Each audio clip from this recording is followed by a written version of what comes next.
All right, Marcus, welcome to the High Tech Freedom Podcast. How you doing? Dude, I'm good, man. I'm pumped to be here. Oh, I'm so happy to have you. And you know what? I am so excited to have a guest on who's actually sitting right here in my backyard. So I should have let's, come over. I don't know what we were thinking. We should have planned ahead. I should just showed up like, hey, I'm ready to go. yeah. Well, technically, I'm sure we would have had all kinds of challenges if we did that. I have a hard enough time just making everything work when I'm all planned out doing Oh, this yeah, remote, that's fair. That's fair. That's fair. Well, so Marcus, so your career, you were not necessarily, my audience is typically tech sales, software sellers, IT salespeople. So you were not in a technical sales role. What did you sell? Great question. So a few different things. First off, I only work for two major Fortune 500 companies, and the first one was enterprise commercial trucks. So if you're familiar with enterprise rent a car, people are very familiar with that. They had a B2B side they started up in Oregon in which it was 100% B2B, where we had to go out and find prospects and we could sell and lease our box trucks, pickup trucks, etc. Right? Very industrial sale. So I did that for several years, ran team as well. I got promoted multiple times. And then I went to another company a few years in called Cintas Corporation. Both great companies, both massive Fortune 500 companies, both incredibly non-glamorous sales. Right. So like at Cintas, we were selling anything from uniform services, like uniform laundry services, shirts and pants, to restroom supplies, to mat services, to, toilet paper, cleaning chemicals, etc. So incredibly non-glamorous, not sexy, and quite very competitive and very, very boring, to be quite frank. So interesting. So, I don't know. I think a lot of people without knowing that business might think, well, how's it competitive? Great question. So what's interesting is like when a lot of times when you're selling things that are highly commoditized, pretty much everyone is a competitor to you. So Right. For example, let's just talk about, say, like restroom supplies. So we had direct competitors that did exactly what we did from a service model perspective. But on top of that, think about where you get toilet paper and soap and stuff like that.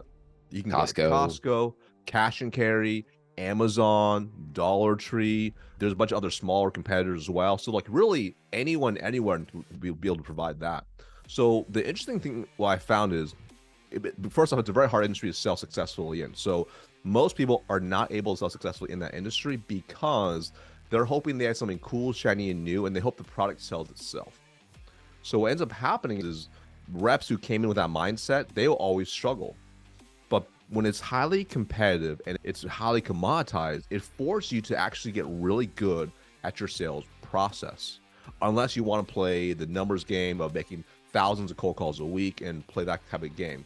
The only way to really win effectively in that world is you have to be really good at your whole sales process, from prospecting all the way through the close. So I always find it really interesting because those who come from like a copier sales background, some again very highly commoditized, or they sold Comcast or internet services, etc. Again, highly commoditized. But those who consistently crush it usually have a level of sales acumen that's far beyond a rep who has sold only something that's really cool, neat, and shiny. That's really interesting. So you're not doing that anymore, and we'll get to what you're doing now. But when you were doing that, then we're ultimately leading a team, 100 plus people. What are some of the things that you did have to do then to differentiate yourself from your competitors? I mean, it wasn't the product. So with your sales process, how did you act or sell differently to continue to win? Great question. So it applied to really entire sales process. I found when you sell something that's really commoditized, every single thing matters. And I think on top of that as well, I started selling in the last recession. Again, something highly commoditized. So when you're selling things that are highly commoditized, there's a lot of competition. It requires you to control what you can't control. So for example, even simple as when you're targeting and you're going after prospects, if you're going too low level, like imagine like trying to cold call a low level manager by trying to get them to switch to toilet paper. Like they don't care, right? You can never lead with a product on a cold call. You can never lead with a product on a discovery call. You can never ever lead with a product because you knew it's like it would be thrown to what they call the sea of sameness. It's all the same. Right. Like, what's the difference here? Like, they're not going to be filling your toilet paper versus theirs. They're not going to be filling the clothes that you could sell to them versus someone else's clothes. They're just like, they don't care. They're not thinking about it, right? So that means you have to be highly effective in, number one, either targeting, going to the right people within the deal cycle, being able to multi-thread effectively and navigate the process of all the buying influences effectively. You have to be able to take someone who has not an active pain, but a latent pain, meaning it's an underlying pain they don't even know it exists. And you need to be like extrapolate and widen that gap so they see so much pain in their current situation that they have to make a change. And only when you're able to do that are you able to actually effectively close these opportunities, right? So ultimately, it was much less forgiving, right? Like And when you realize that, and you realize if I can control every process as much as I can, if I keep running the same objections, then I have to get better up front. On top of that, the industry I was even selling into typically had 5-year contracts. So it was also a contractual based sale. So not only was it high competitive, it was also contractual based sale. So if you weren't good, if they said, oh, we're under contract, we just renewed for 5 years, the average rep's like, all right, I'll see you later. You have to be very good to actually overcome the objection, get into the opportunity, and be able to widen the gap with so much pain that they're willing to take action, break their contract, and switch to you. And again, that takes a level of influence and skill to be able to do that. Otherwise, you become an order taker, and order takers would not survive in that industry. Yeah, that's really interesting. So what is an example of that latent pain that you're trying to expand? And let's just take the Cintas world. Beautiful, great example. Let's just say if it's, let's call it an HVAC company, right? It's a plumbing company, very industrial. Let's just say they have 50 employees, and one of the competitors that we would have, an indirect competitor, would be maybe they're just like buying maybe logoed shirts on Amazon, logoed shirts, logoed pants, etc., right? Because they want to maybe look a certain part. Right. So the way we'd be able to create massive pain to make a shift is, well, number one, we would actually dive in deep to uncover what's their current situation. What are they currently doing, right? And they'll usually tell us, oh, hey, we have 50 employees. We buy them 5 shirts, 5 pants. They wear them every single day. And then they find it's going to be okay for their situation. So then we start diving in deeper. Like, how do the employees maintain the shirts and pants? Why did it to begin with? And usually it's because they want to portray professional image, look a certain way, make sure they don't have a smelly HVAC guy showing up on those customers' doorsteps or the businesses. So they would have underlying reasons. So we had to be able to uncover what was the underlying reason why they were even making a decision to buy stuff to begin with. So when you start uncovering what those are and uncover how it actually ties to their core initiatives of the business, you start realizing it's not that they just buy shirts and pants to make the employees look good. It's that they buy shirts and pants to make their employees look good. So this way they look professional. So ultimately they can get more recurrent business and ultimately grow the business from 10 mil ARR a year to 20 mil ARR a year. Because ultimately at the very heart of it, the CEO wants to be known as Inc. 5000 fastest growing company in Oregon. Something like that. So when you start uncovering to that deep level, and you can only do to a really good discovery, when you go that deep, now suddenly, when you know their current state and their future desired state, you can now widen the gap. And now you can start diving into their current situation, uncovering how the employees maintain their clothes. What does that look like? What happens if they come up with torn shirts? What happens if they tear a shirt on the job? What happens if they get stains on a shirt? How do they actually wash it? Do they like doing that? Right? Do they like washing dirty clothes? So you start diving into the situation, and suddenly before you know it, that gap is widening. And what they didn't realize, what they thought was like a little scratch in their arm, maybe, oh, it's fine, I don't need to do anything about it, is now a gushing laceration. Yeah. So this requires a level of acumen of actually understanding a business, but also being able to ask those questions to such a granular, deep level. Where they are and where they want to go is now so wide, they're like, we have to make a change. Interesting. So ultimately, in that process, what a lot of people are not able to do effectively is most people are order takers, meaning they get on a call, like, do you have this pain? No, I don't. Okay, see you later, right? A highly effective elite sales professional is able to go deep and uncover that pain and make them aware of the pain through asking questions, like I just showed an example. And now before you know it, before you even show your solution, they are 100% sold on the first thing, which is they must make a change. Right. So once you do that, then you can present your solution. So that's a long answer to how do you create pain in this situation? It's really interesting. So listeners, listen to what he just said. Absolutely no different than what we do in technology sales, right? It's the current state, the future state, where are they at? What are they not able to do? What's the impact to the business? And then, when you get to the future state, what does that life look like? How is business different? How are we impacting in the economic buyer in some way? And the other thing that you touched on, Marcus, which I just want to go back to for a moment, is process, right? You had a process. And I was just on a podcast with Brian Burns. He's got a real successful show. And we were talking, and he and I see things very similar in a lot of ways, but we're both huge believers of a sales process. And it doesn't have to be the specific process the company says this is what you need to do, because everybody sells a little bit different. It's how you connect, but you better have a process. That's right. The other piece that you touched on was do your homework, right? You have to do the research in order to be able to even have an opinion, to probe and maybe position how life could be different for that business. Correct. It's interesting. So all right. So now you're doing sales training and sales coaching for individual contributors, companies. What does that consist of? Primarily ICs, individual contributors, right? Okay. So what's really interesting is like, and even before I got into doing that specifically, so because when I was in corporate America, so I left corporate America back in September 2019. And before even this current business now, it actually was a side hustle. And what was really interesting was running big teams, having a lot of fun, doing all that stuff. And, I started kind of learning about internet marketing, how to like create like online courses, etc. And I actually created my first version and I launched it in January 2019. And what was really interesting was like, I just didn't know how to do it. I wasn't really posting on LinkedIn. I didn't really have much of an audience. I kind of, let's see what happens, right? And people bought it. That was cool. It was a validation that people would buy it, right? But here's what's really interesting, right? At this point, to be quite frank with you, I was very concerned and worried. What I learned over the years apply to any other industry? Like, would it work? Like, maybe I got lucky. Maybe like it's just only for this industry that's like weird and gritty and industrial. Even though we sell to like everyone, hospitals, healthcare, doctors, surgeons, to low-level plumber, like everyone. But in my head, I was still like doubtful, right? But what was really interesting was that first version of that course I launched, and people were buying, and they were all types of industries, and they were in SaaS, they were in IT, they were in consulting, they were like in healthcare, they were all types of things, and they started getting results. And that's when I realized process matters, just like you mentioned, right? Process really matters. So that was really, really neat. But to go back to what you mentioned about ICs versus businesses, well, it was really interesting as well, because the way I model my business is different than a lot of sales coaches out there. A lot of sales coaches out there primarily want to go after corporate clients, which I understand why. It could be really good money. It's like a big gig. It's cool. That's fun, right? Because I ran big teams for so long. And on top of that, I also trained a lot of other teams as well. I always found if I did a big group training, let's say I had a couple hundred reps in a room, and I did a big group training, I always broke it down where it's like I knew maybe 5 to 10% would like take their learning, execute, and get incredible results. I knew probably 20% would say, Marcus, sounds amazing, sounds really, really good. Love it. But they would probably not take action. Inconsistent. And then the other 70% would not even want to be there, right? Because their boss made them go to the training, right? So, and I didn't enjoy that. I didn't feel good for me, right?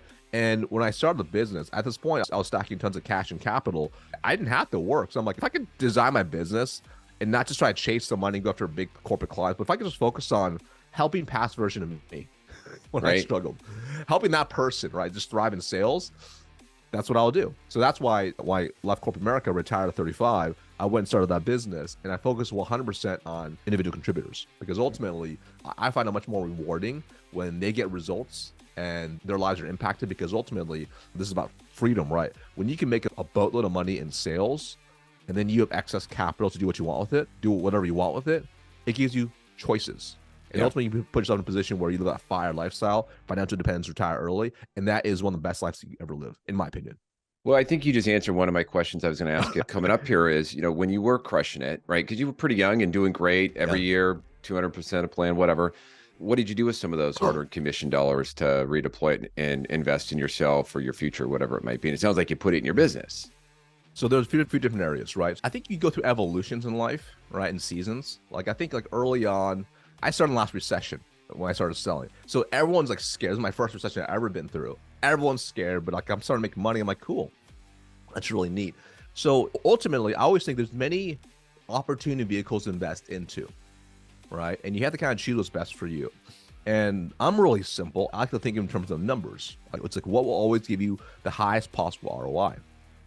So I was also one of those guys where, because I grew up so poor, like I was cheap. Let's be real. I was very, very cheap, right? Like I was that guy. Like I still make my own coffee to this day, right? I don't like to go to Starbucks. Like I still live like a very frugal lifestyle, but on things I really like, I'll put money into. So early on, I literally was living off my base. So any commissions I made, I would save or invest, right? I would save or invest. Now, it wasn't like I got flashy, cool things early on.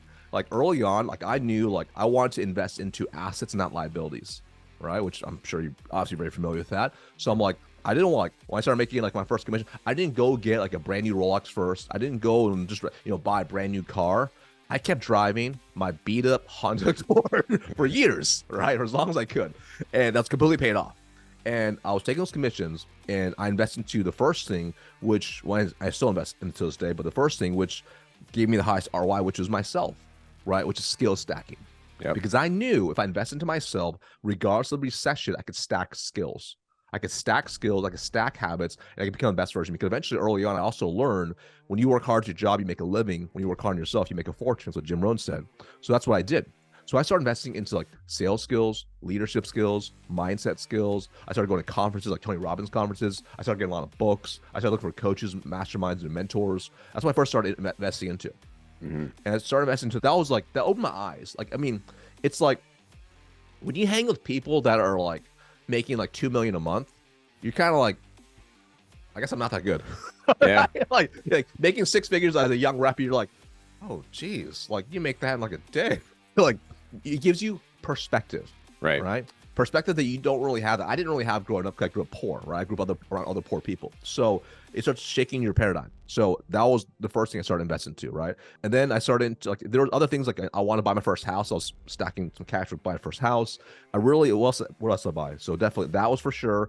I started just to invest into the market, not a lot, just invest in the market, like doing the basics at the time, maxing out your 401k, maxing out your Roth IRA until you can't do it anymore because you make too much. I started buying some index funds, mutual funds, etc. I started doing that. I really spent like no money on myself. Like, people would really call. Like, I would like clip coupons and go out to eat.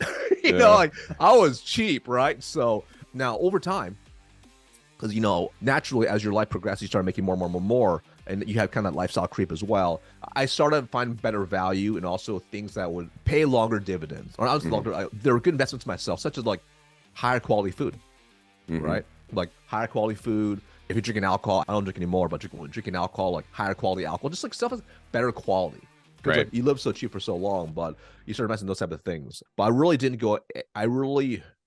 me think for a second. My first probably flashy thing was probably 2014, and that was it. But like everything else, it was so boring. It was the most boring things. Like that's all it was. Assets, myself and assets, all it was. Yeah. Well, we're probably very similar in that area. But I did splurge once. I mean, I'm sure I splurged more than once. But when I got my first big vendor job, I went out and I had purchased my company car, which was a Chevy Lumina, so nothing fancy. I got it super cheap. Yeah, there you go. But when I got this first big vendor job, big pay bump, I don't know. I got sucked into the excitement of it. I went out and leased an M3 BMW. Yeah. And it was fun for a while, but then I quickly realized that, you know what, that's not what I want. Yeah. So I ended up turning it back in early. Yep. And I think I went out and bought a Pontiac Grand Prix with 60,000 miles, and I drove the wheels off that thing. But I want to go back to a point that you made. And I actually have an episode on owning your own personal development plan coming out in a couple weeks. So my solo episodes are on Friday, so go check those out if you're listening right now. But in that, I do talk about, it's unfortunate, especially in the tech world, companies, they'll give you a ton of training. Yeah. But it's product training. It's product messaging. They're not, and if you do get a sales training class, man, embrace it, enjoy it, but then they never reinforce it. So it's a one and done and they move on. So I think ultimately the most successful people that I know, they own their own development plan. They kind of figure out the skills gaps. They go pay for additional sales training. They read a ton of books. They apply it.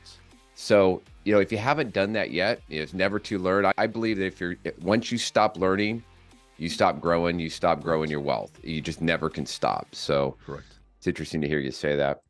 No, totally. So Marcus, all right. So now you're training a bunch of salespeople, taking all these great lessons that you learned. And by the way, you were successful all the time. So, you had a chance to apply these skills and started to see some success with the people that you were helping. Now, fast forward, you've been doing this for a little while. What are you seeing from some of those successful people that you work with? Maybe that's different from the rest of the pack. Sure. Well, and I think what I'm going to say next is going to be probably wildly underwhelming, to be quite frank, right? But I find the most successful students in the program simply do the fundamentals insanely well, so consistently, without fooling themselves to try something different and new. Mm-hmm. And at the end of the day, when you think about the basics of sales, it's actually not that hard. Right? You think it's like you find qualified prospects, you uncover major pains, you solve a problem, and you make sure you're the number one option to have them invest. That's it. That's sales in a nutshell. Mm-hmm. Now, simple to say, hard to do. And I find a lot of times people if they start doing something that works well, they stop doing it, right? And that's just the reality. But if you're able to maintain consistency and you have an unbiased way of having massive awareness on what you're doing, it's very, very important. So let me give you a really, really simple example. And this applies even to my own business, right? So when I started my own business, this is before I hired a team, before anyone worked for me, I ran all my own sales calls, right? But what I would do is, I know I will fool myself. Like, I know our brains tell ourselves stories that oftentimes are not true. They will validate our own fears, our own beliefs, and they'll create false realities around us. So if I had, let's just say, a bad day or a bad week of sales calls, I'm like, geez, we didn't make any money this week, right? It's easy for me to say, oh, it was bad prospects, it was bad data, it was bad leads, bad whatever. Well, I would look at the data, I would look at every conversion, every part of that funnel, and I'll listen to my own sales calls. And I simply would go back like, oh, you know what? I botched this part. I really didn't do a good job here. I really could elaborate deeper into the pain here. I really could have dove deeper into the cost of action, quantify that more, so they were able to internalize and dive in deeper to the actual impact, right? So what happens is when you have this level of self-awareness, or you force yourself to have this level of self-awareness, it forces you to pause and actually reflect and become better. So part of it, I find a lot of times, is like these top performers is, number one, they do the basic fundamentals really, really freaking well, just like any athlete, right? Then number two, they constantly are looking for feedback loops. What are the feedback loops that says, hey, do something different? But they have habits and they don't wait till it's reactive. Like they wait, they're intentional about it. If they start seeing dips in any type of lagging indicators, they're like, I better make a shift right now. Yeah. Right. And there are patterns everywhere we go, right? So for example, I know naturally with the business model I'm in, we're gonna have a naturally slower back in December, right? Because of the holidays, etc. And I know the start could be slow as well if we're not careful. So what did I do instead? I built promotions around the times before it to juice it up, because I knew it would flow into the fall. That's why we're having a banner January, right? Because there's patterns everywhere. When we pause and actually look at data points and we look for patterns, we can actually become better. And top athletes, top sales professionals know that to be true. And the top athletes, they get the data, they remove the bias of what's in their mind, and they make better decisions that are objective, that pay long-term dividends. Yeah. And it sounds like as you approach that, you're pretty diligent. Sounds like you're probably documenting metrics and things, but just kind of for you, the listener, right? Let's say you're a field seller. If you just start by consistently doing something and doing the fundamentals, and you start consistently doing those fundamentals kind of the same day, the same way, whatever it might be, you're smart enough to then quickly pick up on those patterns because you start to see the change. And if you're erratic with how you approach your business or how you approach your week, it's hard to even know what to tweak or what to change. And I think that's where people get disillusioned in the business.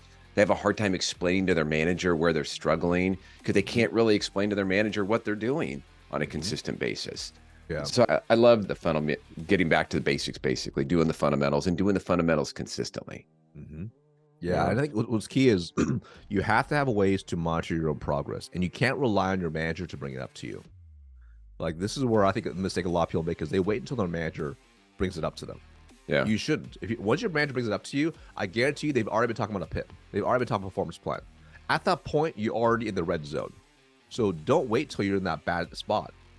Be proactive and then work around it, right? So I'll give you a really simple example. Let's do some simple math. Let's just say, for example, if you have an annual quota of $500,000 and the personal goal for yourself is you want to do $1 million. So you want to sell $1 million. Now, the mistake reps make is, even from a data perspective, like, cool, I'm going to go generate about $1 million in pipeline. Well, is it likely you can close 100% of your target of your pipeline? No way. It's impossible, right? So what you really need to do, once you actually know the data points, you start working backwards, you start working the math. It's like, okay, you know what? Actually, I have a 25% closing ratio, generally speaking. So I need to have at least 4x pipeline. Let me go work, let me go 5x pipeline. Let me go and generate now 5 million pipeline. And now let me break that down granularly, where my behaviors every single day, every single week align to driving towards 5 million in pipeline. So we start thinking this way, your behaviors actually shift, and you actually start doing different things, because now you're working at a higher expectation. And we start thinking this way, your behavior shifts, because now if you're feeling pretty good about your current state, things change all the time. Deals get stalled, recession hits, people get weird, So you control what you can't control, so you can actually move forward, but only when you actually know your numbers and you are skeptical about every deal in your pipeline and you prepare for the worst, expect the best, can you play to win consistently. That's how you win every single year, is you play a different game than everyone else. You play the grandmaster, you play 3 to 5 moves ahead versus only playing day by day, week by week, month by month. Yeah. Well, and when you're taking that mindset, right, and you've got that longer term plan, you're able to get through the bumps and the hurdles within the business. Correct. Right? If you're stuck 100%. In the week or in the day, you get distracted, you get set off course, and you're a ship without a rudder. That's right. Well, I think this is a good transition, Marcus. So we are going into maybe some turbulent times within the marketplace, maybe a recession, lots of layoffs. I mean, every day, I think tech has had, what did I hear? 54,000 layoffs this morning in the Wall Street Journal. Yeah. So how does a rep need to be thinking and working differently as we go into a downturn that might last a couple of years? Well, I think the first piece is understanding this is actually a gift. And a lot of times people may not see this, they see it that way because of the layoffs, but the reality is frustration breeds innovation. So if you understand that to be true, and you also understand that there's so many uncontrollables that you can't control. You can't control the recession. You can't control that Microsoft says to thousands of jobs. You can't control they decide to shut the division down. You can't control if they have any layoffs, right? All you can really control are two things: your attitude and the actions you take. So if you know that to be true, you focus on what you can control. So, and ultimately, when you focus on what you can't control, suddenly what happens is life starts changing for the actual better, because you really don't care about the reaction or what happens. You just care about the process because you detach from the outcomes. Because the reality is you could be the number one person at your company out of thousands of reps, and you could still get laid off if they decide to completely shut that division down. Yeah. Right, that happens, right? Or you can be the number one rep and suddenly you get a new boss and they just don't like you. Stuff happens all the time. So if you know it to be true, you realize, yeah, recessions get a little scary, but ultimately this is an opportunity to actually rise up, because what's going to happen, this is the cool part. This is my favorite parts about recession. It clears the path. Anybody who is an order taker, who is average, will get eviscerated. They won't make it. They'll go into other departments. They'll go do something different. Maybe they'll go back to school. Not that there's anything wrong with that, but they will go and have to do something different, because order takers simply will not survive. Mm-hmm. Now, if you want to actually thrive, you start focusing on things that can actually help make you better, right? So, for example, when I saw the recession coming really over a year ago, a couple of years really, I'm like, okay, I'm going to double down my business. I'm going to double down myself. And the best investment you can always make is always going to be in yourself. So how can you stack skills to where you want to go? I think the important thing to understand is you look at, first, number one, look ahead, 3, 5, 10 years down the road. Where do you want to go? Who do you want to become? What skills do you need to build now to prepare for that? Very important. Yep. You just want to start expanding your time horizon beyond what you're currently living to a future. This could be 10 years out. And when you start to understand what those are, and you get clarity on what the end goal is and why it's important to you, now you start working on skill to really improve, right? So I'll give you a really, really simple example. In the last recession, I didn't know this to be until I was in the last recession. It was scary, but I also knew future-wise, I wanted to run big teams. I wanted to be seen as someone powerful. It sounds egotistical, but I just want to be seen as someone with status, because I grew up with no status. Right. I want to be seen as important. So I want to be like an exec. So I'm like, interesting. What skills would I have to be an exec? I need to be able to communicate. I need to be able to influence. I need to be able to lead big teams. I need to become a best version of me. I need to embody the ideal exec. So I started investing in skills and being around the right people that would get me there, right? And for listeners out there, that's what you want to do. Think 3 to 5 years down the road, 10 years down the road if you can, 20 years even better. Who do you want to become? What are those habits? What are those skills? What's the mission? What's the values? What are the skills you have to acquire now? And start acquiring them now. If you start acquiring them, then you have time. Time is your gift, right? And you start becoming better. But ultimately, what will not help you is if you do absolutely nothing. So you get clear where you want to go, you start taking the right action, and you start surrounding yourself with the right things to actually give yourself the highest chance for success. And you focus religiously on the process, and you don't deviate, and you commit to it, and you go all in, because that's ultimately how you will build something great. Yeah, I totally agree. So I was just flipping through my notebook that I have here, because it's now my 9-year plan, and I'll just show here, but I've got my 9-year plan, my 4-year plan. They were 10, and I'm a little bit older than you, so they used to be 20, right? But sure, yeah. And I look at those, I look at the 9-year plan and the 4-year plan once a week, and I look at my annual plan every single day.